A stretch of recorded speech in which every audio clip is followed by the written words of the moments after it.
Learnoversity.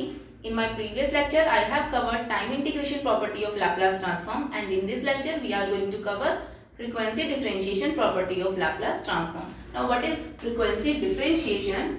This is if Laplace transform of ft is equal to fs, then Laplace transform of tft is equal to minus d by ds of fs. यहाँ पर हमने main function ft को t से multiply किया है और फिर उसका लाप्लास फाइंड आउट कर रहे हैं, इसीलिए हम इस प्रॉपर्टी को मल्टीप्लाई बाय t प्रॉपर्टी भी बोल सकते हैं. ठीक है. इन जनरल मींस यहाँ पर हमारी t की पावर 1 है. अगर हमारे पास t की मल्टीपल पावर्स होती हैं तो हम जनरली इस एक्सप्रेशन को कैसे लिख सकते हैं? That is minus 1 raised power n dn upon dsn of fs. Right. अब इसे हम प्रूव कर लेते हैं. प्रूव करने के लिए लैप्लास ट्रांसफॉर्म ऑफ ft इसे हम रिप्रेजेंट करते हैं fs से, और बाय डेफिनेशन हम इसको लिखते हैं ft e raise to power minus st dt. Right. अब हमें जो चीज प्रूव करनी है, ठीक है, उसी से हम स्टार्ट कर रहे हैं. मींस हम दोनों तरफ डिफरेंशिएशन ले लेते हैं. डिफरेंशिएशन ऑन बोथ साइड्स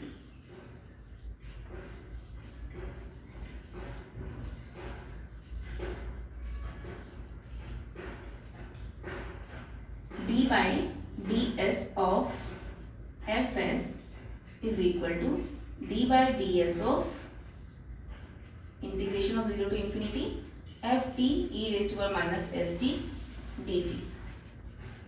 अभी तक जो हम पढ़ रहे थे डिफरेंशिएशन प्रॉपर्टी में या इंटीग्रेशन प्रॉपर्टी में भी हमने देखा कि डिफरेंशिएशन और इंटीग्रेशन एक दूसरे को कैंसिल आउट कर देते हैं, बट यहाँ पर देखो डिफरेंशिएशन s की टर्म्स में है और इंटीग्रेशन t की टर्म्स में, तो यहाँ पर तो कैंसिल आउट नहीं होगा. तो यहाँ पर क्या होगा?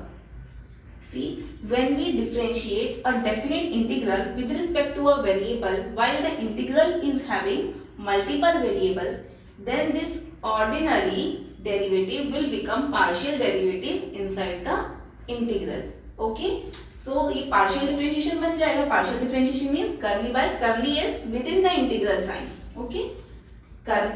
इसे हम लिख सकते हैं 0 to infinity curly by curly s of ft e raised to power minus st dt. Partial differentiation है ये.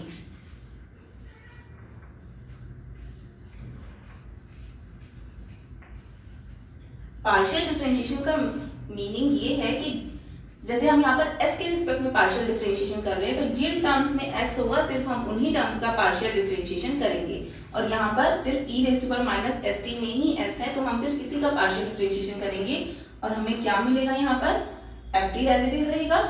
ठीक है. और e raise to power minus st का जब हम पार्शियल डिफरेंशिएशन करेंगे तो हमें क्या मिलेगा? यहाँ पर minus t e raise to power minus st. ठीक है. अब यहाँ पर देखो इस तरफ तो क्या रहेगा? d by ds of fs ही रहेगा. ठीक. Integration sign as it is रहेगा यहाँ पर, और उसके साथ में dt भी एज इट इज रहेगा. राइट. नाउ माइनस साइन बाहर ले लेंगे हम. Minus of 0 to infinity ft into t e raise to power minus st dt. Right. अब इस माइनस साइन को हम लेफ्ट साइड पर ले जाते हैं, तो हमें क्या मिलेगा? Minus of d by d s of fs is equal to 0 to infinity. इसे हम इस तरह से लिख सकते हैं. ठीक है. t ft e raise to power minus st dt. अब हम हमेशा क्या करते हैं? ft into e raise to power minus st dt को fs लिखते हैं. हम मान लेते हैं कि फंक्शन हमारे पास tft है. ठीक है. तो इसको हम क्या लिख सकते हैं? Laplace transform of tft. Okay. और यही हमें प्रूव करना था. सिर्फ यही हमें प्रूव करना था, और इन जनरल ऑलरेडी मैंने आपको बता दिया कि इसको हम कैसे लिख सकते हैं. ठीक है. इसके लिए एग्जांपल है, जैसे हमें अगर Laplace transform of sine t निकालना है तो इसका लैप्लास क्या होगा? 1 अपॉन s स्क्वायर प्लस 1 होगा. But Laplace transform of t sine t क्या हो जाएगा? अगर हम यहां से देखें, इस जनरल प्रॉपर्टी से देखें, तो यहाँ पर t की पावर 1 है, तो माइनस 1 रेज़ टू पावर 1 और d बाई ds ही रहेगा of fs. Laplace transform of sine t is this, मतलब ये आपका fs है. ठीक है. तो आप क्या लिखेंगे? Minus 1 d by ds of 1 upon s square plus 1. आप इसे सॉल्व करेंगे तब आप अपना आंसर कैलकुलेट करेंगे यहाँ पर। तो इस तरह की जो भी एग्जांपल्स होंगे आप जिनमें मल्टीप्लाई बाय टी हो रहा है वहां पर आप फ्रीक्वेंसी डिफरेंशिएशन प्रॉपर्टी यूज करेंगे। और ठीक है, thank you everyone, this is all about frequency differentiation property. In next lecture we are going to cover convolution property of Laplace transform. Thank you.